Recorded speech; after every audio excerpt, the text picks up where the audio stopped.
नमस्कार, सगरमाथा प्राइम समाचारमा स्वागत छ। म जयन्ती पुडासेनी। सबैभन्दा पहिले मुख्य समाचार। आजको प्रतिनिधि सभा बैठकमा पनि प्रमुख प्रतिपक्षी एमालेको अवरोधका बीच राष्ट्रिय दलित आयोगको वार्षिक प्रगति प्रतिवेदन पेश।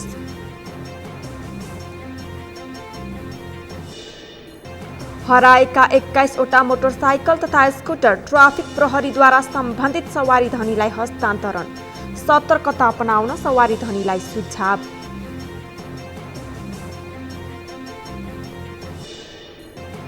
कपिलवस्तुको कृष्णनगरमा झाडा पखालाको प्रकोप फैलियो। हालसम्म 2 जनाको मृत्यु, सयौं बिरामीको अस्पतालमा उपचार हुँदै।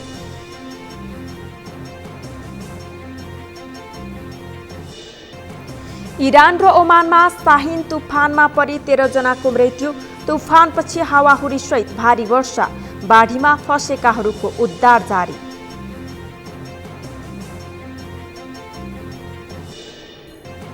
र आइपिएल टी20 क्रिकेट अन्तर्गत काठमाडौँ किङ्स 11 र भैरहवा ग्लाडिएटर्स बीचको आजको खेल स्थगित। काठमाडौँ किङ्स प्लेअफमा प्रवेश।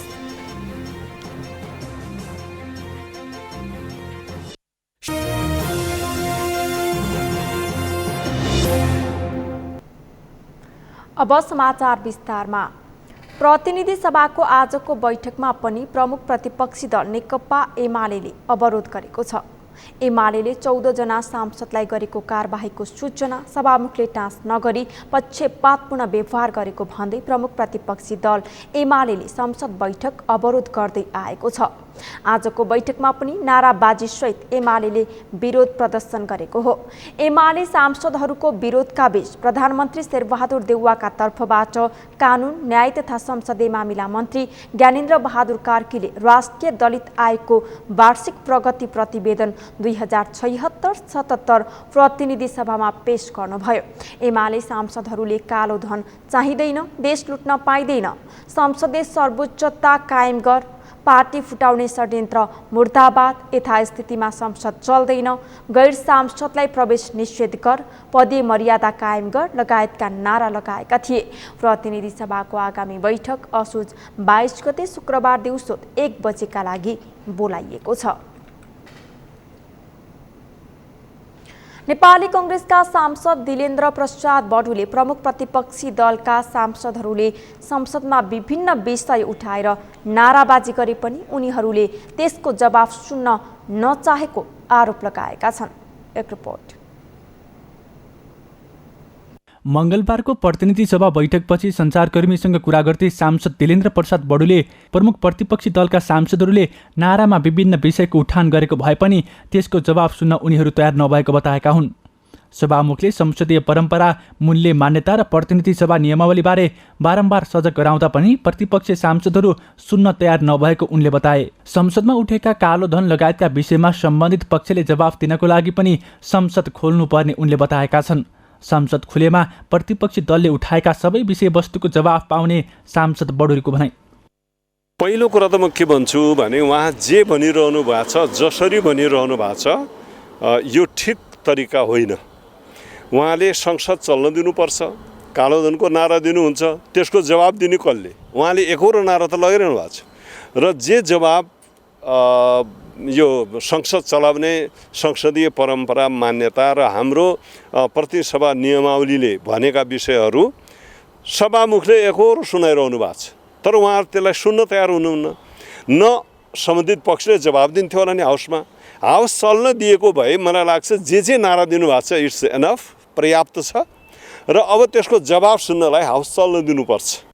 सांसद बडुले नेपाली कांग्रेसको स्थानीय तहको अधिवेशनले पार्टीलाई अझ सक्रिय र अनुशासित रूपमा अगाडि बढाउन आम धारणा बनेको बताएका छन्। चुनावी परिणाम विभिन्न समूहको मिश्रित रूपमा आएको भन्दै उनले यसले पार्टीलाई समूहगत रूपमा सन्तुलित राख्ने बताएका छन्।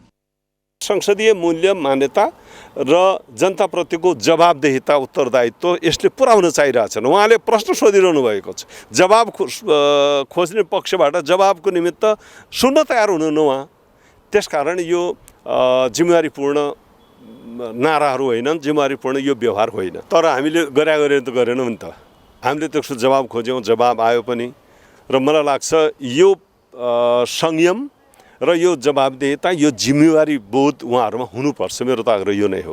त्यस्तै सञ्चारकर्मीहरूलाई संक्षिप्त प्रतिक्रिया दिँदै नेपाली काङ्ग्रेसका सांसद देवेन्द्र राज कणेलले प्रतिपक्षीले उठाएको विषय सर्वोच्च अदालतमा विचाराधीन मुद्दा भएकोले संसदमा त्यसलाई विषय बनाउन नसकिने बताएका छन्। सर्वदलीय बैठक बसेर संसदको गतिरोधलाई निकास दिनुपर्ने उनले बताए। कुनै यदि इस्यु छ भने त्यसलाई बसेर छलफलको माध्यमबाट एउटा निकास दिन सक्नुपर्छ। तर जुन कुरो चाहिँ नि सर्वोच्च अदालतमा विचाराधीन छन्, जुन मुद्दा कोर्टमा छ, त्यसलाई त हामी छलफलको विषय बनाउन सक्दैनौँ। र उहाँले यस्ता विषयहरू ल्याइराख्नु भएको छ जसले गर्दाखेरि यो कालाधनको विषय होस् या अन्य जुन यो दलको विधेयकहरूको विषयमा होस्, त्यसलाई लिएर जुन इस्यु उठाइराख्नु भएको छ त्यसमा चाहिँ नि उठाउनु त कुनै आवश्यकै छैन। त्यसले एउटा निकास पाइसकेको अवस्था छ। त्यसकारण चाहिँ नि यो एउटा के भने अब सेफ ल्यान्डिङ कसरी गर्ने भन्ने उहाँहरू पनि बाटो खोजिराख्नु भएको छ र मलाई लाग्छ अब सर्वदलीय बैठक बसेर यसलाई चाहिँ एउटा निकास दिनुपर्छ र उहाँहरू पनि आउनुहुन्छ भन्ने मैले विश्वास लिएको छु। सांसद कणेलले संसदलाई अनिर्णयको बन्दी बनाउँदा मुलुकको हित नहुने बताएका छन्। प्रतिपक्षी दलले छलफलको माध्यमबाट निकास दिनुपर्ने सांसद कणेलको भनाइ छ। सरकारले रोजगार अनुमति प्रणाली सञ्चालन तथा व्यवस्थापन पहिलो संशोधन निर्देशिका 2078लाई स्वीकृत गर्ने निर्णय गरेको छ। प्रधानमन्त्री निवास बालुवाटारमा आज बसेको मन्त्री परिषद बैठकले सो रोजगार अनुमति प्रणाली सञ्चालन तथा व्यवस्थापन पहिलो संशोधन निर्देशिका 2078लाई स्वीकृत गर्ने निर्णय गरेको हो। त्यस्तै मन्त्री परिषद बैठकले नेपाल प्रशासन सेवातर्फको राजपत्राङ्कित विशिष्ट श्रेणी पदमा सहसचिव रविलाल पन्तलाई बढुवा गर्ने निर्णय गरेको छ। त्यसैगरी वैदेशिक रोजगार न्यायाधिकरणको रिक्त सदस्यमा सहन्यायाधिवक्ता डाक्टर गोपीचन्द्र भट्टराईलाई तोक्ने निर्णय गरेको सरकारका प्रवक्ता एवं कानुन न्याय तथा संसदीय मामिला मन्त्री ज्ञानेन्द्र बहादुर कार्कीले जानकारी दिनुभयो। संशोधन निर्देशिका 2078लाई स्वीकृत गर्ने नेपाल प्रशासन सेवातर्फको राजपत्राङ्कित विशिष्ट श्रेणी पदमा सहसचिव श्री रविलाल पन्तलाई बढुवा गर्ने, वैदेशिक रोजगार न्यायाधिकरणको रिक्त सदस्यमा सहन्यायाधिवक्ता डाक्टर गोपीचन्द्र भट्टराईलाई तोक्ने, ऋण असुली न्यायीकरणको रिक्त कानुन सदस्य पदमा कानुन न्याय तथा संसदीय मामला मन्त्रालयका उपसचिव श्री विष्णुप्रसाद रेग्मीलाई नियुक्ति गर्ने, मिति 2078-624देखि 2078-628सम्म माननीय परराष्ट्र मन्त्रीको नेतृत्वमा असंलग्न आन्दोलनको कमेमोरेटिभ हाई लेभल मिटिङमा सहभागी हुने नेपाली प्रतिनिधिमण्डलको गठन गर्ने, विद्युतीय राजधानी बुकलेटमा उल्लेख हुने सुरक्षा विशेषताहरू सेक्युरिटी फिचर्स स्वीकृत गर्ने।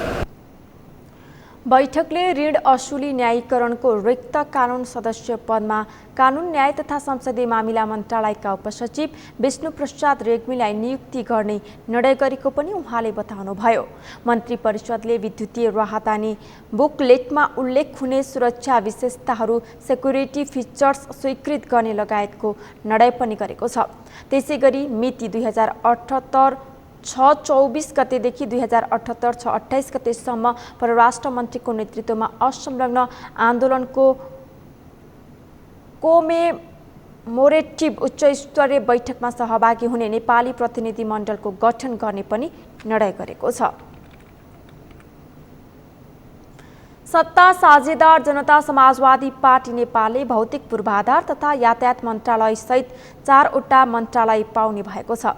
आज सिंहदरबारमा बसेको पार्टी संसदीय दलको बैठकमा अध्यक्ष उपेन्द्र यादवले सत्तारूढ गठबन्धन दलबीच आफ्नो पार्टीलाई भौतिक पूर्वाधार तथा यातायात मन्त्रालय, कृषि तथा पशुपक्षी विकास मन्त्रालय, संघीय मामिला तथा सामान्य प्रशासन मन्त्रालय र वन तथा वातावरण मन्त्रालय दिने सहमति भएको औपचारिक जानकारी गराउनु भएको हो। सत्तारूढ गठबन्धन दलको बैठक आज बिहान प्रधानमन्त्री निवास बालुवाटारमा बसेको थियो। बैठकले आफ्नो पार्टीलाई 4वटा मन्त्रालय दिने निर्णय गरेको कुरा पार्टी संसदीय दलको नेता समेत रहनुभएका अध्यक्ष यादवले संसदीय दलको बैठकमा जानकारी गराउनु भएको पार्टीका नेता राजकिशोर यादवले जानकारी दिनुभयो। त्यसैगरी बैठकले पार्टीको तर्फबाट मन्त्री बन्नेहरूको नामावली टुङ्गो लगाउने जिम्मेवारी अध्यक्ष यादवलाई नै दिएको छ। हैन सबै प्रकारको अब क्षेत्रीयता, जातीयता, लैङ्गिकता हैन र मूल्याङ्कन क्षमताको आधारमा तपाईँहरूले निर्णय गर्नुहोस्, त्यो निर्णय हामी स्वीकार्छौँ भनेर आज हामीले उहाँहरूलाई त्यो अधिकार दियौँ। पार्टी अध्यक्षलाई सहयोगको लागि चाहिँ पार्टी अध्यक्षले उहाँहरूले निर्णय गर्नुहुन्छ। पार्टी अध्यक्षलाई हामीले त्यो अधिकार दियौँ भनौँ। उहाँहरूले के गर्नुहुन्छ अब त्यो निर्णय फेरि निर्णय गरेर हामीलाई हामीले चाहिँ सर्वसम्मतिले उहाँहरूलाई त्यो अधिकार दियौँ। जनता समाजवादी पार्टी नेपालका 21 जना सांसदहरू रहेका छन्। सरकार गठन भएको 83 दिनपछि बल्ल सत्तारूढ गठबन्धनले मन्त्रालय भागबण्डाको विषय टुङ्गो लगाएको हो। अब दलहरूले मन्त्रीहरूको नामावली प्रधानमन्त्री शेरबहादुर देउवालाई बुझाएपछि मन्त्री परिषदले पूर्णता पाउनेछ। स्वास्थ्य राज्य मन्त्री उमेश श्रेष्ठले आगामी चैत महिनासम्म सबै नेपालीले कोरोना विरुद्धको खोप पाइसक्ने बताउनु भएको छ। राज्य मन्त्री श्रेष्ठले दशैंसम्म कम्तीमा 33% नागरिकले खोप लगाइसक्ने बताउनुभयो। उहाँले दशैंपछि बालबालिकाका लागि गरिने बताउनुभयो। भोलिको दिनमा पनि नेपाली जनतालाई दशैंभन्दा अगाडि 33% खोप लगाउने सम्माननीय प्रधानमन्त्रीज्यूको र यो सरकारको अभिप्राय भनेको चाहिँ के भन्छ, खोप दिने हो, जनतालाई बचाउने हो। अहिले कोरोना कोभिड-19बाट बच्ने भनेको के हो भन्दाखेरि खोपै हो र यसको लागि खोपको सुनिश्चितता गरेको छ। अहिले हेर्नुहुन्छ भने अब पहाडी क्षेत्रमा यसको अलावा पढ्ने विद्यार्थीहरूलाई 18 वर्षभन्दा माथिकोलाई पूर्ण अब हामीले खोप दिएका छौँ। हेर्नुहोस्, यसको अलावा दशैंसम्म 33% जनतालाई खोप दिने। दशैं लगत्तै बालबालिकाका लागि पहिलो चरणको खोप नेपाल आउने र सबै बालबालिकालाई लगाइने उहाँले बताउनुभयो।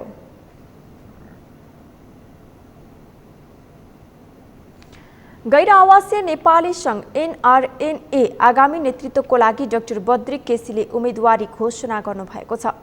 मंगलबार काठमाडौँमा समृद्धि र रूपान्तरण हाम्रो साझा अभियान भन्ने नारासहित केसीले आगामी नेतृत्वका लागि उम्मेदवारीको घोषणा गर्नुभएको हो। उम्मेदवारी घोषणा गर्दै केसीले वैदेशिक रोजगारीका लागि मानव अधिकार र सुरक्षाको प्रत्याभूत भएका देशहरूसँग साझेदार गर्ने बताउनुभयो। हजारौंको संख्यामा नेपालीहरूले जागिर गुमाएका छन्। उनीहरूको पुनर्एकीकरण एवं नेपालमै क्षमता अनुसारको रोजगारी सृजना गर्न नेपाल सरकारसँग सहकार्य गरेर अघि बढ्नुपर्ने ठूलो जिम्मेवारी हामीमा छ। गैर-आवासी नेपाली सङ्घको 9औं महाधिवेशनमा हामीले गरेको प्रतिबद्धता अनुरूप अघि सारेका सङ्घको पुनर्संरचना, स्मार्ट NRNA, संस्थागत विकास, आर्थिक पारदर्शिता लगायतका कार्यको जग स्थापना भइसकेको छ। सङ्घको पुनर्संरचनाका लागि सुरुवात भएका नवीनतम कार्यलाई संस्थागत गर्न चुनौतीहरू थपिएका छन्।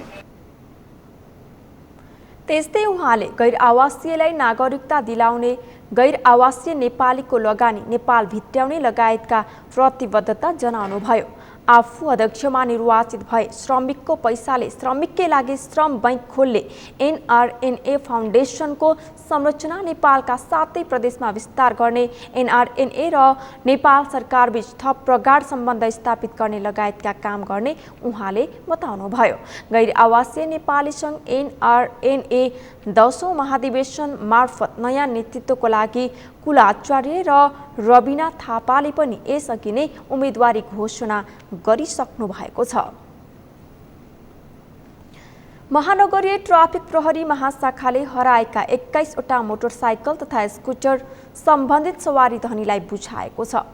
आज काठमाडौँमा एक कार्यक्रमको आयोजना गर्दै महाशाखाले काठमाडौँ उपत्यकाका विभिन्न स्थानहरूबाट हराएका 21वटा मोटरसाइकल र स्कुटर सवारी धनीलाई जिम्मा लगाएको हो।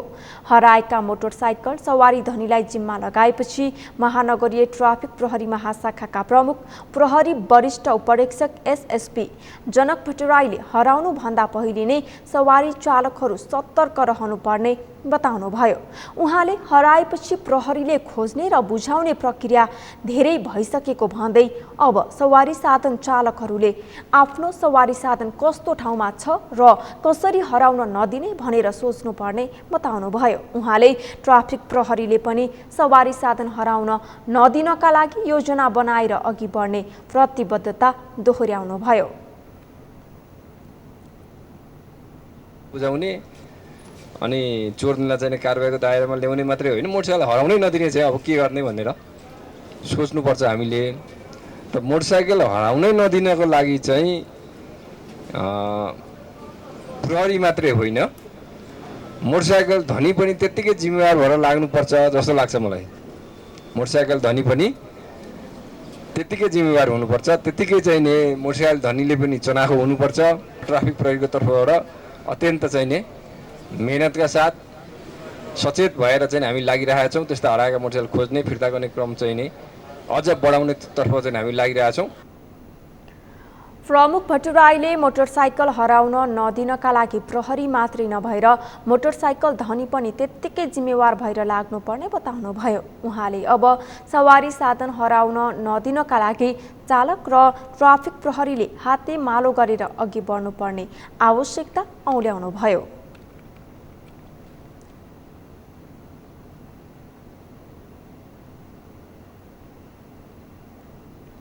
सरकारले चाडपर्वलाई लक्षित गर्दै बजार अनुगमनलाई तीव्रता दिएको छ। वाणिज्य आपूर्ति तथा उपभोक्ता संरक्षण विभागले आज चाडपर्वलाई लक्षित गरी काठमाडौँको न्यू रोड र मक्खन गल्लीमा अनुगमन गरेको हो।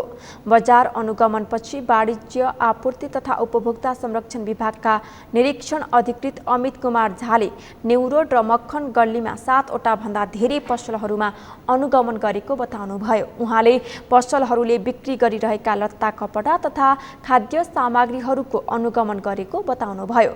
अनुगमनमा मुख्य समस्याहरू खरिद बिक्री बिलको रहेको उहाँले बताउनुभयो। उहाँले 3 जनालाई तत्काल जरिवाना गरेको र अन्य 3 जनालाई विभागमा बोलाएको बताउनुभयो।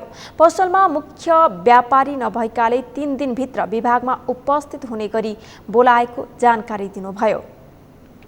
कपडा अनि ब्युटी प्रोडक्ट्सहरू भिजिट गऱ्यौँ। भिजिट गर्दाखेरि मुख्यतः देखिने समस्याहरू त्यही खरिद बिक्री बिलको भेट्यो।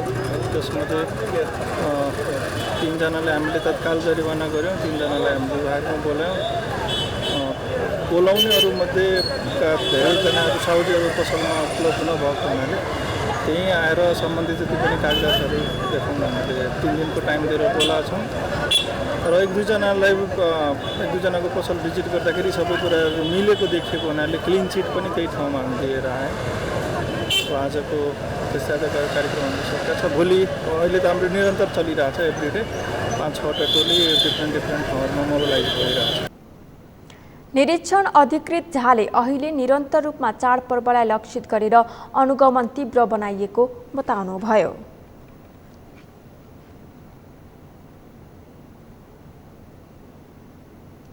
चाडपर्वको बेला राम्रो लगाउने र मिठो खाने आम चलन हो, तर समाजको अर्को महत्त्वपूर्ण पक्ष भनेको सुरक्षा व्यवस्था पनि हो। तसर्थ चाडबाडका बेला हुने आपराधिक क्रियाकलाप नियन्त्रण गर्न सुरक्षा निकायले विशेष सुरक्षा योजना लागू गर्छन्। त्यस्तै सुदूरपश्चिम प्रदेशमा पनि सुरक्षा व्यवस्था कडा पारिएको छ। एक रिपोर्ट।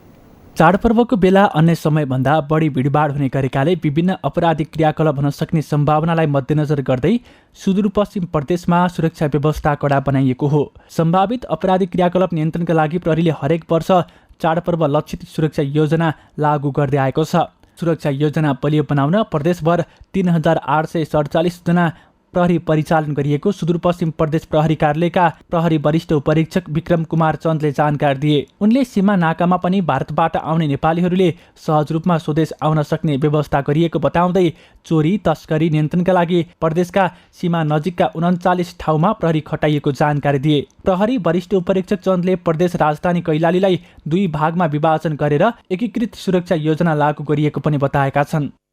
24 वटा बुदाहरूमा चाहिँ हामीले विशेष ड्युटी खटाएका छौँ र त्यसमा जसमा 3847 जना 3847 जना प्रहरी कर्मचारीहरूलाई चाहिँ हामीले चाहिँ दसैँ तिहार र छठको लागि चाहिँ ड्युटी खटाएका छौँ र कुनै पनि चाहिँ प्रकारको चाहिँ समस्या नआओस् भन्नको लागि तत्कालै चाहिँ खटिनुको लागि चाहिँ हामीले चाहिँ क्युआरटीको व्यवस्था गरेका छौँ र प्रदेशमा चाहिँ कमान्डको व्यवस्था गरेका छौँ। कमान्ड पोस्ट प्रदेशदेखि जिल्ला स्तरमा कमान्ड पोस्टको व्यवस्था गरेका छौँ। त्यस्तै जिल्ला प्रहरी कार्यालय कैलालीका प्रहरी उपरीक्षक विश्व अधिकारीले चाडपर्वका बेला हुन सक्ने सम्भावित घटना तथा दुर्घटनालाई ध्यानमा राखेर विशेष सुरक्षा योजना बनाएको बताएका छन्। उनले दसैँ तिहार र छठ पर्वलाई लक्षित गरेर प्रदेशभर विशेष सुरक्षा योजना लागू गरिएको जानकारी दिए।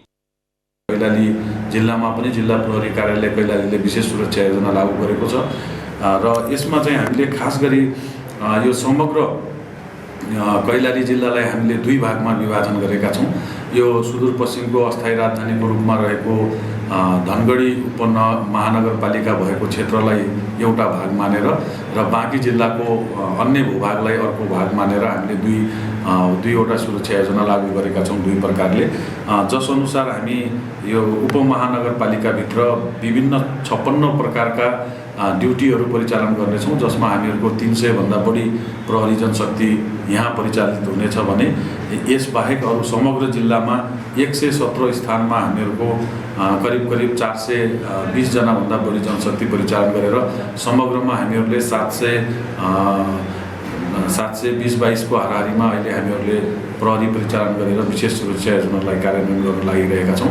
कोरोना संक्रमणको जोखिम कायमै रहेकाले सर्वसाधारणलाई पनि सचेत भएर दसैँ मनाउन र दसैँको लागि किनमेल गर्न प्रहरीले आग्रह गरेको एसएसपी अधिकारीले बताएका छन्। सगरमाथा समाचारमा एकैछिन विश्रामपछि कपिलवस्तुको कृष्णनगरमा झाडा पखालाको प्रकोप फैलियो।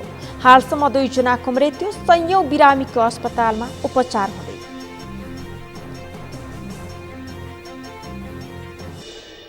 सर्लाहीको मलङ्गवामा निर्माणाधीन ज्येष्ठ नागरिक आवास गृह अलपत्र। बजेट अभाव र कोरोना महामारीको कारण देखाउँदै ठेकेदार सम्पर्कविहीन।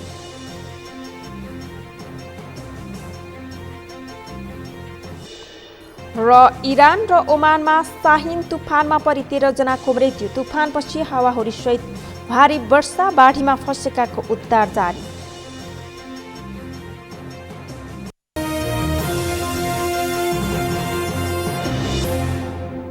विश्रामपछि पुनः स्वागत छ। अब बाँकी समाचार। कपिलवस्तुको कृष्णनगर नगरपालिकामा झाडा पखाला फैलिएको छ। कृष्णनगर नगरपालिकाको वडा नम्बर 7, 8, 9 मा सोमबार रातिदेखि वान्तासँगै झाडा पखाला लाग्ने बिरामीको संख्या बढेको हो।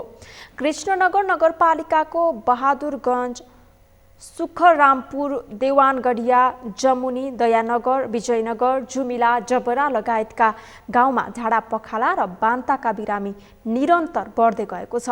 शुभराज अस्पताल बहादुरगञ्जमा हिजो रातिदेखि उपचारको लागि आउनेको संख्या बढेको अस्पतालका डाक्टर मुकेश चौधरीले बताउनुभयो। धेरै नै मान्छेहरू आउनुभयो यही समस्या लिएर, उल्टी हुने र लुज मोसन हुने। हामीले अब कर्मचारीहरू बोलायौँ होइन, बिरामी बढ्दै जानुभयो। हामीसँग पर्याप्त बेड भएको पनि नभएको हुनाले ग्यालेरीमा बाहिर पनि होइन, इमर्जेन्सीमा ड्रेसिङ रुममा एउटा बेडमा 2 जना 3 जना पनि राखेर उपचार गर्दै गयौँ होइन। झाडा पखालाका कारण 2 जनाको मृत्यु भएको छ। स्थानीय क्लिनिकमा समेत बिरामीको चाप बढेको छ। झाडा पखाला फैलिएपछि जिल्ला स्वास्थ्य कार्यालय कपिलवस्तुको टोली बहादुरगञ्ज पुगेको छ। काठमाडौँ उपत्यकामा डेङ्गुको बिरामीको संख्या बढ्न थालेको छ। निरन्तरको वर्षासँगै काठमाडौँमा डेङ्गुको बिरामीको संख्या बढ्न थालेको हो। डेङ्गुको बिरामीको सङ्ख्या बढ्न थालेपछि काठमाडौँ महानगरपालिका सहरी स्वास्थ्य महाशाखाले सचेतनामूलक कार्यक्रम गर्न थालेको छ। काठमाडौँ महानगरपालिकाको वडा नम्बर 29मा मात्र 10 जनालाई डेङ्गुको सङ्क्रमण देखिएको वडाध्यक्ष कुश ढकालले बताउनुभयो। जमिनी व्यवस्था चाहिँ गर्नु भएन, सफा पानी जमाएको ठाउँमा चाहिँ आउँदो रहेछ लामखुट्टे, फेरि दिउँसो उज्यालोमा आउनु रहेछ। त्यसले गर्दा चाहिँ हामीले के अहिले माइकिङ गरेर उद्देश्य के भने कम्तीमा तपाईँको चाहिँ कौसीमा चौरमा कतैतिर अथवा बाटोमा सफा पानी जमेको चाहिँ आफै सचेत भएर हटाइदिनु पर्यो। कुनै ठाउँमा सफा पानी 2 दिनदेखि 3 दिनसम्म रह्यो भने डेङ्गु फैलाउने एजिप्टाई लामखुट्टेले फुल पार्न सक्ने र त्यसरी जन्मिने सबै लामखुट्टेमा भाइरस हुने चिकित्सकहरूले जनाएका छन्। नेपालमा मङ्गलबार 11,582 जनाको PCR परीक्षणमा 762 जनाका कोरोना संक्रमण पुष्टि भएको छ। त्यस्तै 4,460 जनाको एन्टिजेन विधिबाट गरिएको परीक्षणमा 206 जना संक्रमित भएका छन्। स्वास्थ्य तथा जनसङ्ख्या मन्त्रालयका अनुसार बितेको 24 घण्टामा थप 6 जनाको मृत्यु भएको छ। त्यस्तै 1,114 जनाले कोरोनालाई जितेका छन्। जीवन राणा भाटको रिपोर्ट। स्वास्थ्य मन्त्रालयले मङ्गलबार अपराह्न सार्वजनिक गरेको विवरण अनुसार नेपालमा थप 968 जना कोरोना संक्रमित थपिएका छन्। देशभरका विभिन्न प्रयोगशालामा गरिएको 11,582 जनाको PCR परीक्षणमा 762 जनामा कोरोना पुष्टि भएको हो। त्यसैगरी 4,460 जनाको एन्टिजेन विधिबाट गरिएको परीक्षणमा 260 जनामा संक्रमण पुष्टि भएको छ। मङ्गलबार नै सार्वजनिक भएको विवरणमा थप 6 जना कोरोना संक्रमितको ज्यान गएको छ। यससँगै देशभर कोरोनाबाट ज्यान गुमाउनेको संख्या 11,180 पुगेको छ। सोही अवधिमा थप 1,114 जना निको भएका छन्। हाल देशभर सक्रिय संक्रमितको संख्या 16,248 रहेको छ, जसमध्ये 15,117 जना होम आइसोलेसनमा रहेका छन् भने 1,131 जना संस्थागत आइसोलेसनमा रहेका छन्। संक्रमित मध्ये 335 जना आइसियु र 112 जना भेन्टिलेटरमा उपचाररत रहेका छन्। यस्तै 237 जना क्वारेन्टिनमा रहेको मन्त्रालयले जनाएको छ। पछिल्लो पटक सार्वजनिक विवरण अनुसार PCR परीक्षणमा देशभर मङ्गलबारसम्म 7,98,766 जना संक्रमित भएका छन्। त्यस्तै एन्टिजेन विधिको परीक्षणमा 92,458 जना पुगेको छ। संक्रमित मध्ये 7,71,338 जना निको भएका छन्। अन्य प्रदेशको तुलनामा मङ्गलबार बागमती प्रदेशमा सबैभन्दा बढी 293 जना पुरुष र 188 जना महिला गरी 481 जनामा कोरोना पुष्टि भएको छ। कर्णाली प्रदेशमा 2 जना पुरुष र 1 जना महिला गरी 3 जनालाई मात्रै कोरोना देखिएको छ। त्यस्तै प्रदेश 1 मा 72 जना पुरुष र 64 जना महिला गरी 136 जना, प्रदेश 2 मा 7 जना पुरुष र 1 जना महिला गरी 8 जना, गण्डकी प्रदेशमा 65 जना पुरुष र 66 जना महिला गरी 128 जना, लुम्बिनी प्रदेशमा 34 जना पुरुष र 40 जना महिला गरी 74 जना र सुदूरपश्चिम प्रदेशमा 23 जना पुरुष र 13 जना महिला गरी 36 जनामा संक्रमण देखिएको छ। कोरोना संक्रमण पुष्टि भएका मध्ये 96.57% कोरोनालाई जितेका छन् भने 2.3%मा संक्रमण अझै रहेको छ। कोरोना देखिएका मध्ये 1.4% को मात्रै मृत्यु भएको छ। संक्रमण पुष्टि भएका मध्ये 31 देखि 40 वर्ष उमेर समूहका धेरै रहेका छन् भने 80 वर्ष माथिका वृद्धहरूमा कम देखिएको छ। सगरमाथा टेलिभिजनका लागि जीवन राणाबाट काठमाडौँ। कोरोना संक्रमणको जोखिम निर्मूल भइसकेको छैन, जोखिम अझै पनि कायमै छ। त्यसैले सरकारले स्वास्थ्य सुरक्षा मापदण्डको पालना गर्न सर्वसाधारणलाई पटक पटक आह्वान गर्दै आइरहेको छ। भारतसँग सीमा जोडिएका जिल्लामा त संक्रमणको जोखिम झनै उच्च छ। त्यस्तै अहिले रूपन्देहीको बेलहिया सीमानाका खुलेसँगै त्यहाँ संक्रमणको जोखिम झनै बढेको छ। यही परिस्थितिलाई मध्यनजर गर्दै जिल्ला प्रशासन कार्यालय रूपन्देहीले कोरोनाको जोखिमबाट बस्न स्वास्थ्य सुरक्षा मापदण्डको पूर्ण पालना गर्न नागरिकहरूलाई आह्वान गरेको छ। एक रिपोर्ट।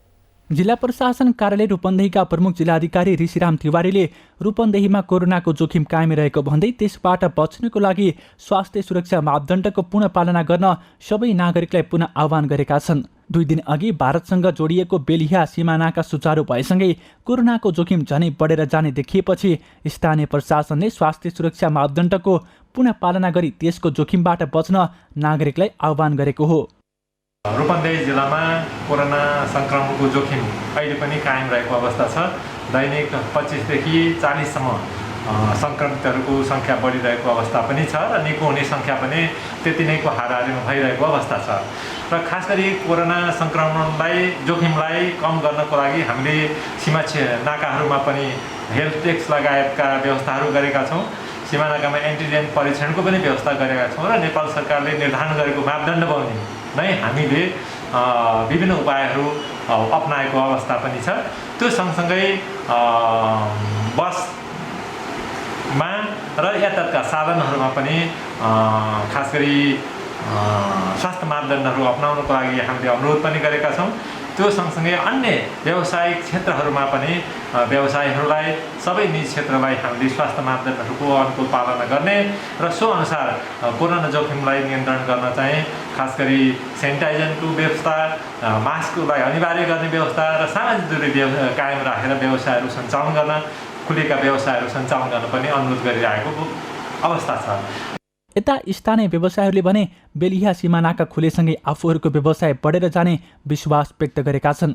स्थानीय पर्यटन व्यवसायी रवि पौडेलले सीमा नाका खुलेसँगै भारतीय पर्यटकहरूको चहल पहल सुरु भएको भन्दै त्यसले आफूहरूको व्यवसायलाई अघि बढाउन मद्दत पुगेको प्रतिक्रिया दिएका छन्। स्थानीय व्यापारीहरूले सीमा नाका खुलेपछि आफूहरूको व्यापार राम्रो भएर जाने अपेक्षा गर्दै तस्करी नियन्त्रण गर्न भने सरकारसँग माग गरेका छन्। बेलैयामा केही पर्यटनहरू खुलेदेखि अलिअलि चहल पहल बढ्न लागेको छ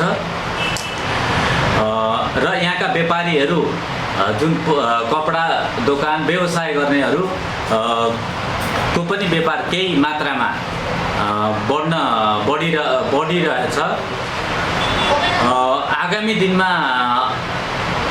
व्यवसाय अझै राम्रो हुने अपेक्षा लिन्छु र हामी सबै व्यवसायीले लिएका छौँ। खोलिसकेपछि त्यस्तो चाहिँ व्यापारमा केही बढेको त केही छैन, बढ्ला भन्ने आशा छ।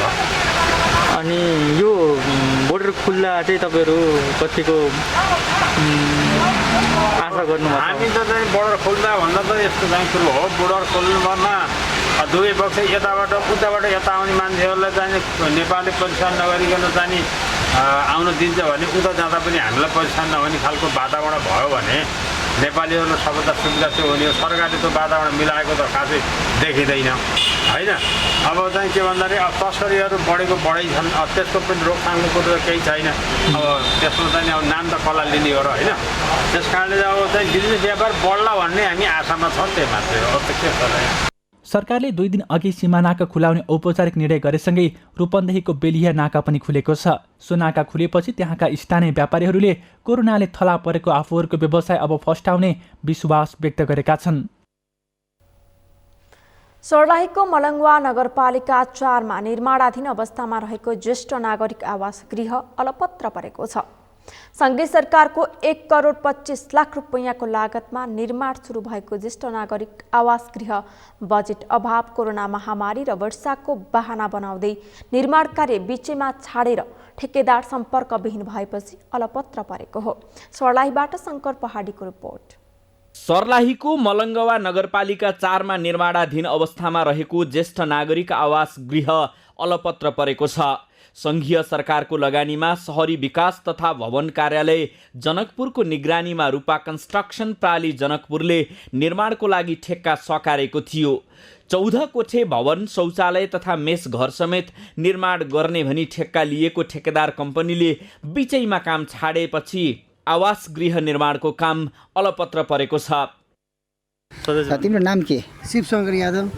यो जुन ज्येष्ठ नागरिक आवास गृह हजुर अलपत्र अवस्थामा छ, यो निर्माण सम्पन्न नहुँदा के समस्या छन्? समस्या यो छ, यो बनेपछि धेरै मान्छेहरूको आफ्नो आफ्नो घरबाट गइरहेको छ। यहाँ झ्याल लगाइदिन्छ, बुढो मान्छे यहाँ बस्छ।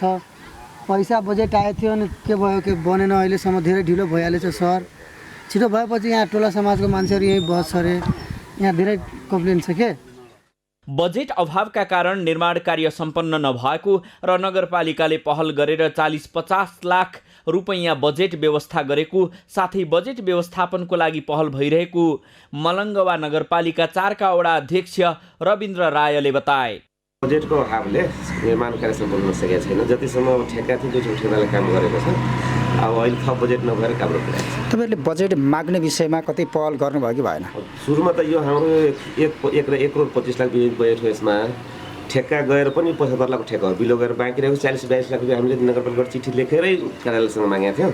त्यो पनि अब त्यो बेला अब हुन सकेन, त्यही भएर त्यो अरू त्यो अलावा अरू थप्ने बजेट थप गर्ने कुराहरूमा चाहिँ तपाईँहरूको पहल के रह्यो? हामी अब कार्यालयको तर्फबाट अब सङ्घमा पनि र त्यहाँ कार्यालय मार्फत पनि अब चिठी पठाएको छौँ निर्माण सम्पन्न गर्नको लागि। तर अहिलेसम्म खासै बजेट थप भएर आएको छैन। अब आएपछि अब असार मसान्तसम्ममा काम सक्नुपर्ने भनी ठेक्का लिएको भए पनि सङ्घीय सरकारले आवश्यक बजेटको व्यवस्था नगरेको कारण मलङ्गवा नगरपालिका 4 मा निर्माणाधीन अवस्थामा रहेको ज्येष्ठ नागरिक आवास गृहको निर्माण कार्य सम्पन्न नभएको शहरी विकास तथा भवन कार्यालय जनकपुरले जनाएको छ। यो मलङ्गवा 4 मा जुन ज्येष्ठ नागरिक आवासको लागि हामीलाई सङ्घीय सरकारबाट बजेट जुन प्राप्त भएको थियो त्यो असार मसान्तसम्मको लागि मात्रै थियो। अब त्यो जति बजेट प्राप्त भएको थियो हैन, त्यसको लागि हामीले टेन्डर गरेर ठेकेदारसँग सम्झौता गरेर काम सुरु गरेका छौँ। अब यो कोरोनाको कारणले गर्दा के भयो भने त्यो बजेट असारसम्म मात्रै थियो, अरू बहुवर्ष स्वीकृत थिएन। त्यो जति काम गर्यो त्यसको भुक्तानी गऱ्यौँ। त्यो बजेट फेरि निरन्तरता सङ्घ सरकारले हामीलाई पठाइदिएन। नपठाएपछि हामीले अब त्यो कन्ट्र्याक्टरको म्याद थप कसरी गर्ने हैन, बजेटकै अन्योलताको कारणले गर्दा हामीले त्यो बिल्डिङ अहिले अधुरै छ। अब बजेटको लागि हामीले पटक सङ्घीय सरकारसँग परिपत्र पनि गरेका छौँ। अब बजेट आएपछि त्यो म्याद थप गरेर त्यो कन्ट्र्याक्टरसँग हामीले काम गरिदिन्छ। मेन भनेको अफिसकै कारण हो, बजेटै छैन। बजेट नभएपछि ठेकेदारले हामीले कसरी म्याद थप गरिदिने, त्यो बजेटकै अन्योलताले त्यो बिल्डिङ अधुरो।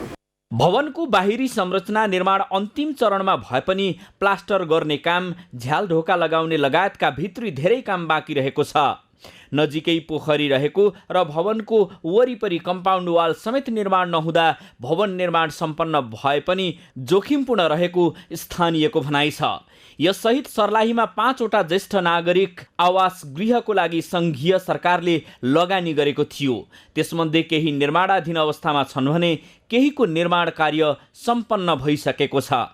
सगरमाथा टेलिभिजनको लागि सर्लाहीबाट शङ्कर पहाडीको रिपोर्ट।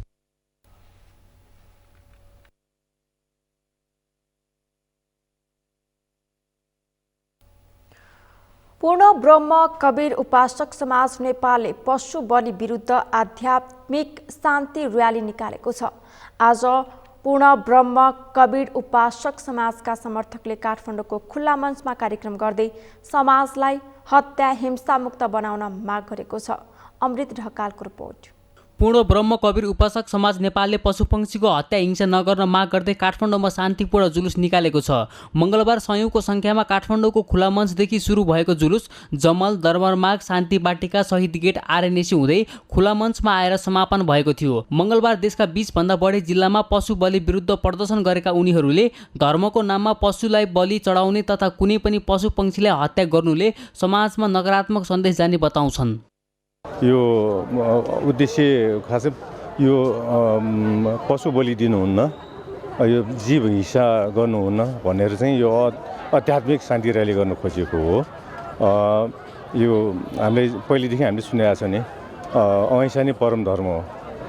त्यसलाई मूल आत्मसात गर्दै हामी मन वचन कर्मले यस्तो अहिंसा प्रवृत्तिलाई निरुत्साहित गर्नुको लागि, त्यस्ता चाहिँ प्रवृत्तिलाई चाहिँ हामी हतोत्साहित गर्नको लागि चाहिँ यो आध्यात्मिक आन्दोलन अन्तर्गत अहिंसात्मक हामी शान्ति र्यालीको चाहिँ आयोजना गरेर अगाडि बढ्दैछौँ। विशेष गरिकन विश्वव्यापी रूपमा चाहिँ मानव कल्याणको लागि सबै जीवजन्तु एकै हुन्।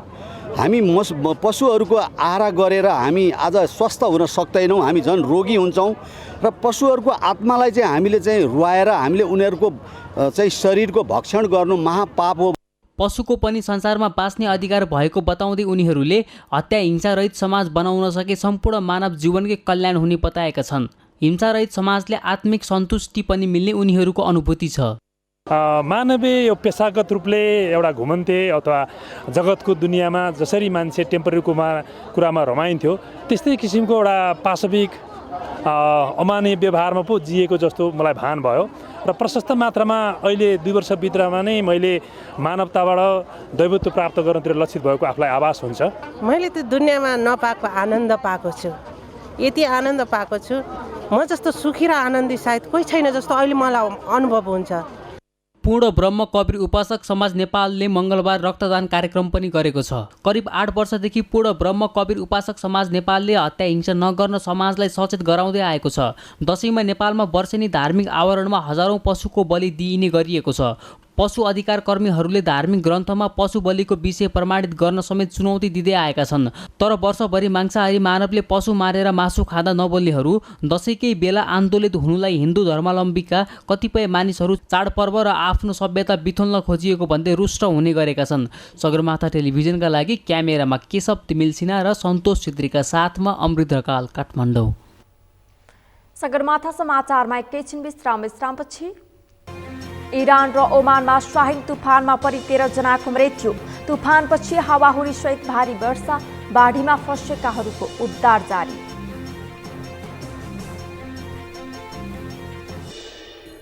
र IPL T20 क्रिकेट अन्तर्गत काठमाडौँ किङ्स 11 र भैरहवा ग्लाडियर्सको आजको खेल स्थगित। काठमाडौँ किङ्स प्लेअफमा प्रवेश।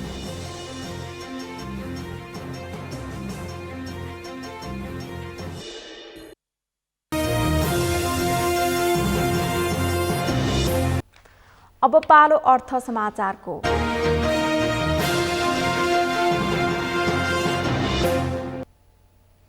विगत 11 वर्षदेखि पे टिभी इन्डस्ट्रीमा आफ्नो बेग्लै पहिचान बनाउन सफल डिश मिडिया नेटवर्क लिमिटेडले उत्कृष्ट तथा उच्च गतिको इन्टरनेट सबैभन्दा कम मूल्यमा प्रदान गर्ने भएको छ। ग्राहकहरूले मासिक 879 रुपैयाँमा नै 100 Mbps इन्टरनेटको मज्जा 5G ड्युल ब्यान्ड राउटरको साथमा लिन सक्ने डिश होमले जनाएको छ। 100 Mbps इन्टरनेट सबैभन्दा सस्तो मूल्यमा जडान गरी स्पेन घुम्न जाने मौका पनि ग्राहकहरूले प्राप्त गर्न सक्नेछन्। 2078 असोज 11 गतेदेखि ह्याप्पी पर्वको ह्याप्पी कनेक्सन योजना सञ्चालन भइरहेको छ। यो योजना अन्तर्गत डिश होम फाइबर नेटको नयाँ कनेक्सन लिने 4 जना भाग्यशाली ग्राहकहरू स्पेन घुम्न जान पाउनेछन्। स्पेन जाने 4 भाग्यशाली विजेताहरूको छनौट लक्की ड्र मार्फत गरिने डिश होमले जनाएको छ। पे टिभी इन्डस्ट्रीमा आफ्नो बेग्लै पहिचान बनाउन सफल डिश मिडिया नेटवर्क लिमिटेडले पछिल्लो समय इन्टरनेट सेवालाई देशभर विस्तार गरिरहेको छ। इन्टरनेट वितरणको सुरुवाती चरणमा नै गुणस्तरीय र उत्कृष्ट सेवा मार्फत उल्लेख्य ग्राहकहरूको रोजाइमा डिश होम फाइबर नेट पर्न सफल भएको छ। यो सँगै हामी सगरमाथा प्राइम समाचारको अन्त्यमा छौं। अन्त्यमा मुख्य समाचार फेरि एकपटक। आजको प्रतिनिधि सभा बैठकमा पनि प्रमुख प्रतिपक्ष एमालेको अवरोध। अवरोधका बीच राष्ट्रिय दलित आयोगको वार्षिक प्रगति प्रतिवेदन पेश।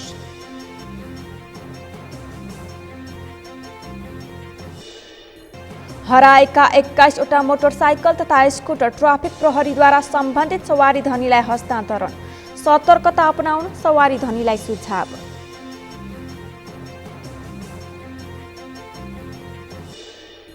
कपिलवस्तुको कृष्णनगरमा झाडा पखालाको प्रकोप फैलियो। हालसम्म 2 जनाको मृत्यु, सयौं बिरामीको अस्पतालमा उपचार हुँदै।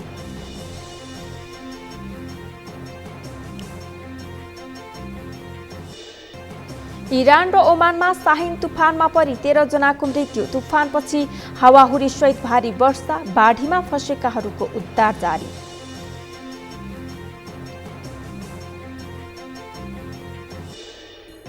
र IPL T20 क्रिकेट अन्तर्गत काठमाडौँ किङ्स 11 र भैरहवा ग्लाडियर्स बीचको आजको खेल स्थगित।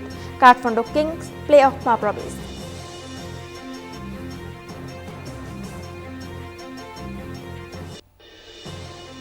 हवस् त सगरमाथा प्राइम समाचार अहिलेलाई सकियो। तपाईँ समाचार बुलेटिनका साथै सगरमाथा टेलिभिजनका सम्पूर्ण कार्यक्रम www.sagarmatha.tv मा पनि पढ्न र हेर्न सक्नुहुनेछ। साथै युट्युबमा youtube.com/sagarmatha.tv नेपालमा हेर्न सक्नुहुनेछ। तपाईँ हामीलाई फेसबुकमा पनि facebook.com/stv नेपालमा फलो गर्न सक्नुहुनेछ। समाचारको शिखर नेपालको गौरव, नेपालको पहिलो न्युज च्यानल सगरमाथा टेलिभिजन हेर्दै गर्नुहोला। नमस्कार।